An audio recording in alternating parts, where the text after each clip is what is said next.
Right, shalom, shalom. All praises, honor, and glory always be unto Yahweh by Shem Yahushai, Shem Rachatu Dash, which is the Paleo Hebrew for the name of the Heavenly Father in the ancient days, the creator of all energy being Yahweh, and that of his Son from the world, ignorantly calls Jesus being Yahushai. Those are the only names in which salvation may be obtained, whether you have been given the Spirit to receive that knowledge or not. I'd like to give double honors to the apostles of GMS for the millstone of telling us truth, the Spirit and power of Yahweh Shem Yahushai, who will today, it's getting ready to been from the Spirit to receive that or not, it's a blessed salutation.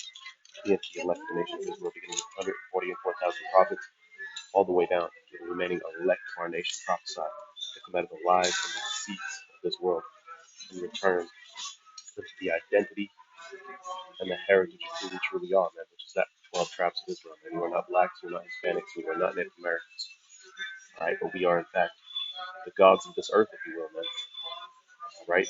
And we have one last hurdle coming up before we inherit this earth as prophesied. And as you see, all these nations, all these heathen nations are prophesied to be given into our hands, man. So we can rule over this earth in perfection and establish life within it, man. Before I grab the Zechariah 14, I'm going to go ahead and grab Zechariah 8 and 12. For the seed shall be prosperous, the vine shall give her fruit, and the ground shall give her increase, and the heavens shall give their dew, and I will cause the remnant of this people to possess all things. You see, we are prophesied to possess all things on this earth. And why is it a remnant now? Because once again, we have some heavy times ahead of us, one last hurdle, if you will, known as Jacob's trouble until we get there. This is Zechariah chapter 14 and verse 2. It says, "For I will gather all nations against Jerusalem," which is a people before a place, right? We've been scattered among the nations, right? And we really have no home. And this is according to the scriptures. The Heavenly Father has this pronounced judgment to hit you Israelites, which will be done. It says, "For I will gather all nations against Jerusalem to battle, and the city shall be taken, and the houses rifled, and the women ravished." So, which shows what martial law, right? Shows basically all hell breaking loose within the cities that Israel's inhabiting. And first and foremost, let's be in America, man. America has a great judgment pronounced to hit it, all right? And it's going to end with the utter destruction of America, man. 200 million thermonuclear missiles prophesied to hit this place. As we go on, you're going to see. It says, "And the women ravished," which the word ravished means raped, man. All right, there's a lot of hell getting ready to break forth on this earth. That's what the scriptures talk about. What? A man will be a covering cast for the women. There's going to be a great humbling of these women come real soon, man. All right, this day of women being empowered, strength, and this he man woman idea that's being pushed, if you will. All right, it's going to go right out the window, man. All right, they're going to see that man is needed, especially in these times, and especially man with the knowledge and understanding of Yahweh Shem Yahushai. Going on, it says, "And half of the city shall go forth into captivity, and the residue of the people shall not be cut off from the city." Right? So let's go ahead and go on to further expound upon this. Actually, we'll read verse 3 too. It says, "Then shall Yahweh go forth and fight against those nations as when he fought in the day of battle." Right? So the Heavenly Father is going to defend us, man. All right? The Heavenly Father is going to defend us. Could go to Daniel, the 12th chapter. What does it tell us, man?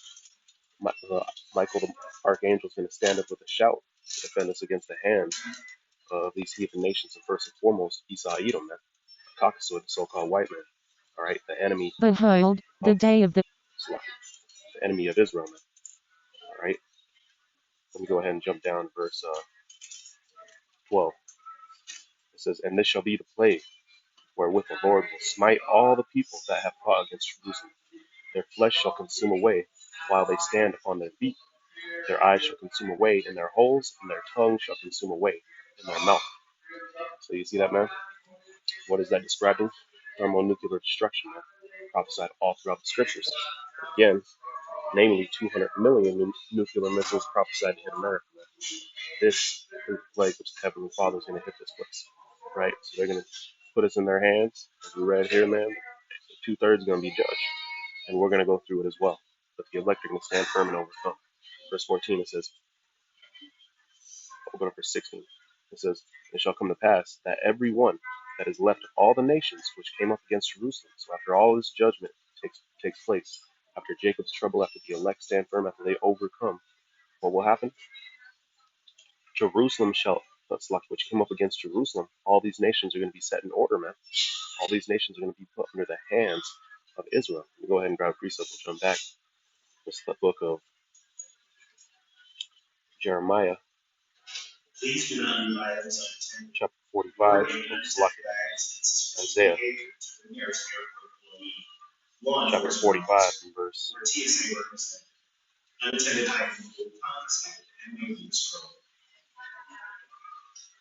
14.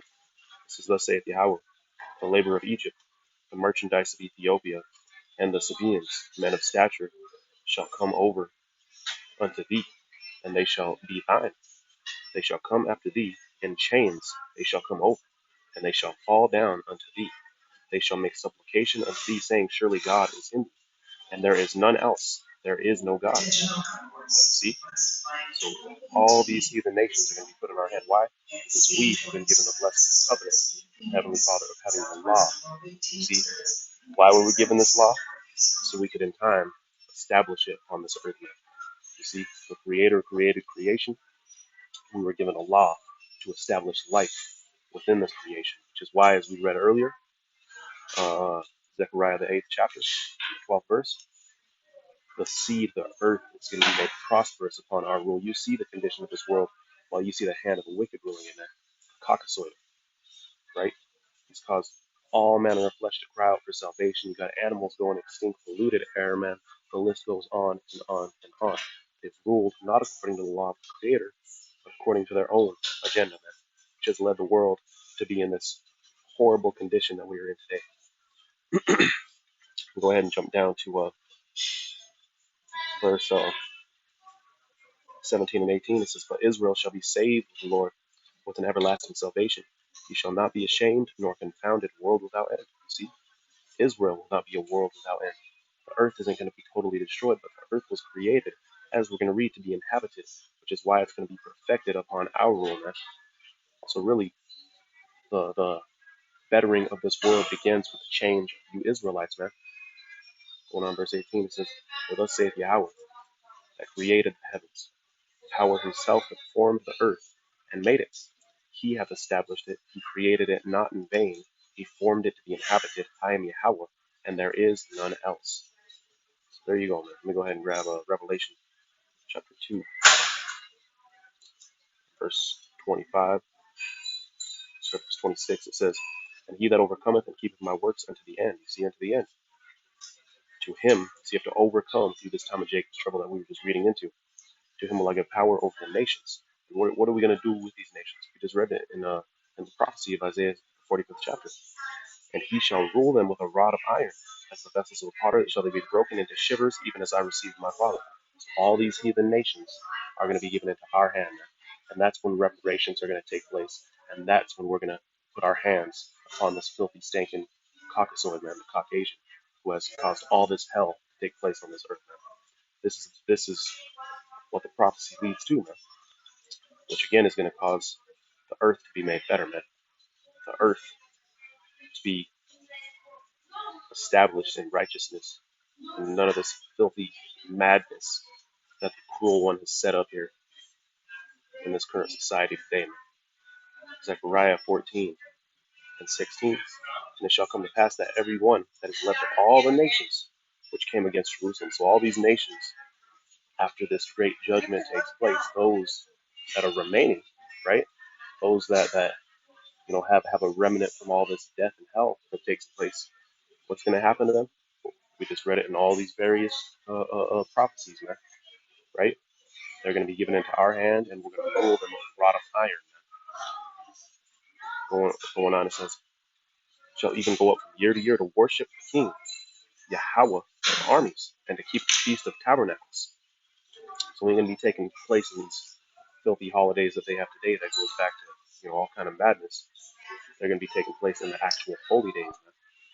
You see, those of which they can take part in, which one namely here in this example would be the Feast of Tabernacles, verse 17. And it shall be that whosoever will not come up out of all the families of the earth, it's like out of all the families of the earth into Jerusalem to worship the King, Yahweh of armies, even upon them shall be no rain. And if the family of Egypt go not up, and come not, that have no rain, there shall be the plague wherewith Yahweh will smite the heathen that come not up to keep the Feast of Tabernacles. This shall be the punishment of Egypt, and the punishment of all nations that come not up to keep the Feast of Tabernacles.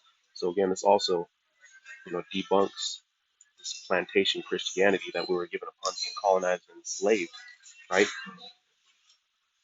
Because what do they say? That after this, apocalyptic time takes place, all that's going to be left is the devout Christians, right? Well, this is telling us something different, man. This is showing us that these nations are going to be enslaved. These nations are going to be put under our foot, you see? And that's what's going to lead the world to betterment, man. At the end of the day, the Heavenly Father established an order, just like you see within any company, man. All right? Right now, I'm over here at the airport. Well, in order to run the airport, you have everybody within their order and their lot, all the way down to the custodian, right, who's cleaning the bathrooms and what have you, all the way up to the CEO who's running the show, man, and everybody in between. Well, the Heavenly Father did the same thing, man. He created Israel to rule, which is why He gave us the law, and He created Esau to destroy, which is why He is ruling through, and He created the nations to have their part, man. What do the scriptures say? Moab is a washpot. You see, the Hamites going to be over these Edomites until these Edomites be totally destroyed. All right, so everybody has their role to play, man. All right, but with that, I'm gonna go ahead and end it there.